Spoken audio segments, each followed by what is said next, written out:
High hello friends, welcome back to our channel. आजच्या भागात आपण पाहणार आहोत प्रमुख शिवकालीन किल्ले कोणकोणते आहेत ते.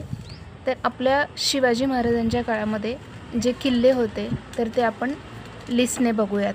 आजकालच्या जनरेशनला कुठले किल्ले होते ही माहिती नाही आहे.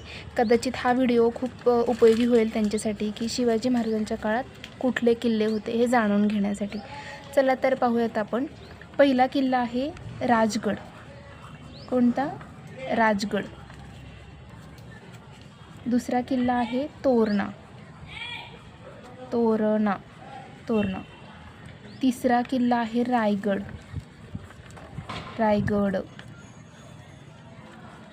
पुढचा किल्ला आहे चौथा प्रतापगड. या गडांची आपण माहितीसुद्धा आपण नंतर पाहणार आहोत. पण आत्तासाठी मी तुम्हाला फक्त हे सांगते की प्रमुख शिवकालीन किल्ले कोणकोणते आहेत. त्याच्यानंतर आहे सिंहगड. नंतरचा आहे पुरंदर. 6 नंबर आहे पुरंदर. नंतर नंबर 7 आहे लोहगड.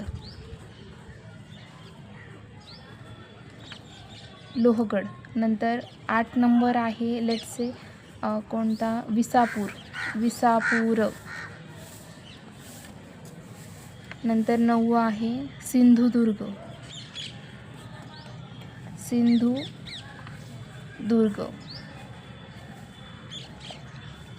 त्याच्यानंतर आहे 10 विशाळगड.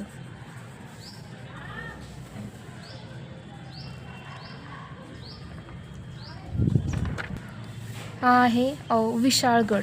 नंतर नंबर 11 बघूयात. 11 कोणता आहे? Let's say Panhala. हा पण एक किल्ला आहे. नंतर आहे 12वा मुल्हेर. या किल्ल्याचा खूप कमी उल्लेख आहे आपल्या इतिहासामध्ये, पण हाही एक खूप महत्त्वाचा किल्ला आहे. तर यामध्ये जे आपण पाहिलेलं आहे पहिला हा राजगड आहे. तर हा राजगड किल्ल्याचं महत्त्व म्हणजे ही शिवाजी महाराजांची राजधानी होती.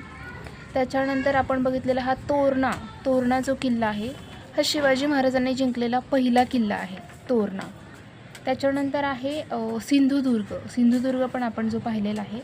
तर हा सिंधुदुर्ग किल्ला हा समुद्रात बांधलेला आहे, म्हणजे तो पूर्ण पाण्यात आहे त्यामुळं त्याला भक्कम हा जलदुर्ग पण आहे. तिथे पोहोचणं किंवा शत्रूला तिथपर्यंत जाणं हे खूप अवघड होतं, त्यामुळं त्या दृष्टीनं तो बांधलेला होता की पूर्ण पाण्यात. तर हे आहेत आपले प्रमुख शिवकालीन किल्ले: राजगड, तोरणा, रायगड, प्रतापगड, सिंहगड, पुरंदर, लोहगड, विसापूर, सिंधुदुर्ग, विशाळगड, पन्हाळा, मुल्हेर. तर या किल्ल्यांची आपण डिटेल्समध्ये माहिती पाहणार आहोत. तर ती पाहूयात आपण पुढील व्हिडिओमध्ये. तोपर्यंत जर तुम्ही या चॅनलवरती नवीन असाल तर अशाच हिस्टॉरिकल प्लेसच्या माहितीसाठी चॅनलला नक्की सबस्क्राईब करा. थँक्यू.